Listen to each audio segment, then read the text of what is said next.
Si yo hablase lenguas humanas y angélicas y no tengo amor, vengo a ser como metal que resuena o címbalo que retiñe. El amor todo lo sufre, todo lo cree, todo lo espera, todo lo soporta. Apuesto a que has escuchado estas palabras del capítulo 13 de Primera de Corintios, el capítulo del amor, y lo apropiadas que son para una boda cuando celebramos el amor. Espero que con la esperanza de que sea el amor verdadero. ¿Por qué sintió Pablo que era necesario enseñar a los cristianos corintios cómo es el verdadero amor? Estoy seguro de que los corintios vieron el contraste extremo entre el amor que describió Pablo y el amor que vieron en su ciudad. La ciudad de Corintio estaba situada en una ruta comercial entre Europa y Asia y era conocido por su lujo, sensualidad y libertinaje. Incluso adoraban a Afrodita, la diosa del amor. Amor sensual, quiere decir. La ciudad fue construida en la base de una montaña, Acrocorinto, sobre la cual se encontraba el templo de Apolo y un altar a Afrodita. 1000 jóvenes prostitutas ofrecieron allí sirviendo a muchos extranjeros y proporcionando una fuente de ingresos para la ciudad. Imagínense. El hecho de que se haya fundado una iglesia cristiana próspera en Corinto es un testimonio del poder del Evangelio. La iglesia en Corinto se estableció por primera vez en el segundo viaje misionero de Pablo. Puedes leer en Hechos capítulo 18 la historia de cómo en Corinto Pablo conoció a Aquila y Priscila, que eran fabricantes de tiendas que huían de Roma. Pablo mismo hizo carpas, tiendas, y trabajó duro para no ser una carga financiera para las nuevas iglesias que estaban levantando. Hechos 18 también cuenta cómo Pablo fue rechazado por la mayoría de los judíos en Corinto, a quienes estaba tratando de demostrar que Jesús era el Cristo.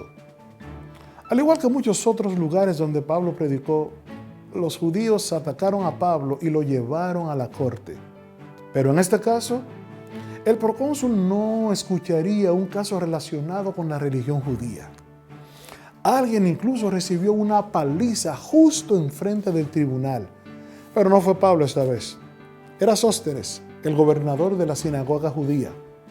Aparentemente, la turba no apreciaba que se le negara una audiencia y se desquitaron toda su frustración con Sóstenes. Sin embargo, creo que Pablo no estaba demasiado preocupado por su propia seguridad, porque había recibido una visión una noche. Entonces el Señor dijo a Pablo en visión de noche: no temas, sino habla, y no calles, porque yo estoy contigo y ninguno podrá poner sobre ti la mano para hacerte mal, porque yo tengo mucho pueblo en esta ciudad.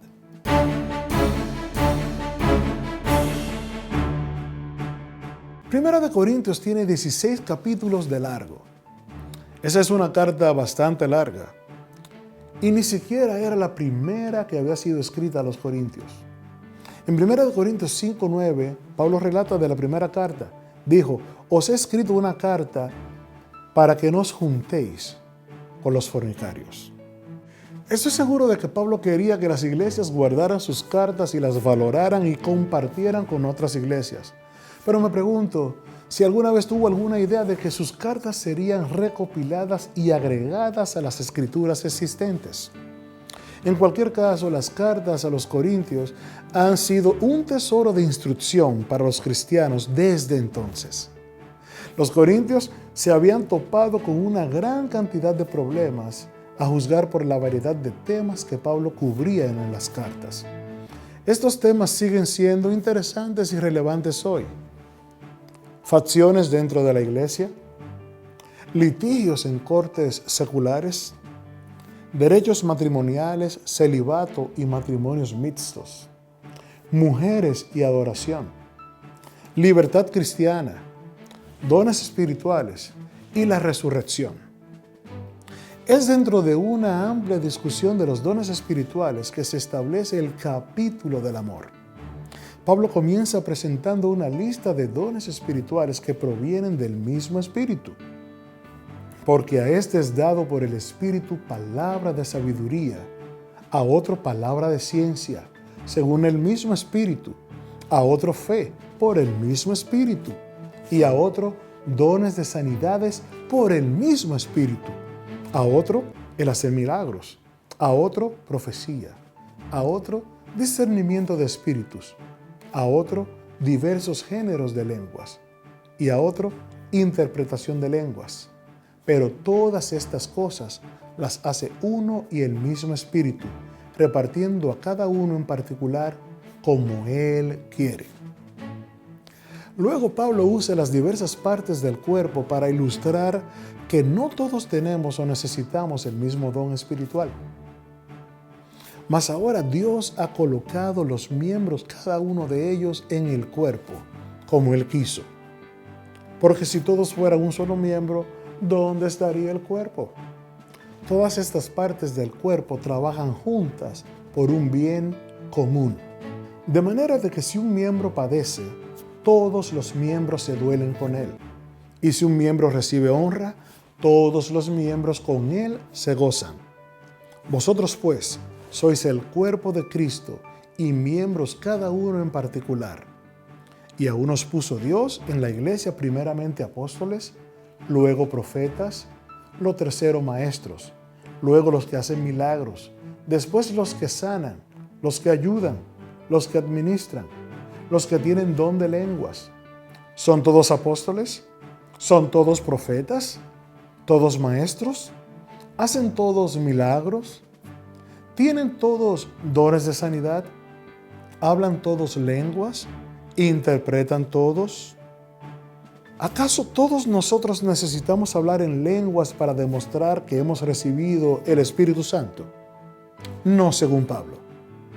No solo no todos necesitamos hablar en lenguas, sino que quienes tienen este don deben tener cuidado de cómo lo usan. La palabra lenguas en la Biblia significa idiomas. ¿Debería una persona balbucear, parlotear, extasiada con sonidos que nadie entiende? No, según Pablo. Ahora pues, hermanos, si yo voy a vosotros hablando en lenguas, ¿qué os aprovechará si no os hablare con revelación o con ciencia o con profecía o con doctrina? Así también vosotros, si por la lengua no diereis palabra bien comprensible, ¿cómo se entenderá lo que decís? Porque hablaréis al aire. Tantas clases de idiomas hay seguramente en el mundo, y ninguno de ellos carece de significado. Pero si yo ignoro el valor de las palabras, seré como extranjero para el que habla, y el que habla será para mí como extranjero.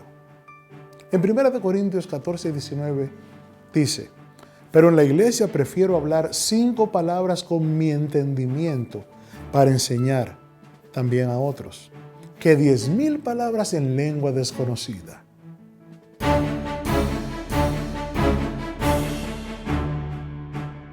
Pablo pasa el resto del capítulo 14 detallando cómo compartir los dones espirituales en la iglesia y termina con esta declaración: pero hágase todo decentemente y con orden. Aparentemente algunos miembros de la iglesia dudaban, como los saduceos, de que habría una resurrección. Pablo tiene muchos argumentos interesantes, lógica y misterio para ofrecer en el capítulo 15 sobre la resurrección, incluidos estos famosos versículos que dicen: he aquí os digo un misterio, no todos dormiremos, pero todos seremos transformados en un momento, en un abrir y cerrar de ojos, a la final trompeta, porque se tocará la trompeta y los muertos serán resucitados incorruptibles, y nosotros seremos transformados, porque es necesario que esto corruptible se vista de incorrupción, y esto mortal se vista de inmortalidad. Espero con ansias ese día cuando nos vistamos de lo imperecedero. Ahora vemos por espejo oscuramente, mas entonces veremos cara a cara. Ahora conozco en parte, pero entonces conoceré como fui conocido. Y ahora permanecen la fe, la esperanza y el amor, estos 3, pero el mayor de ellos, es el amor. Amén.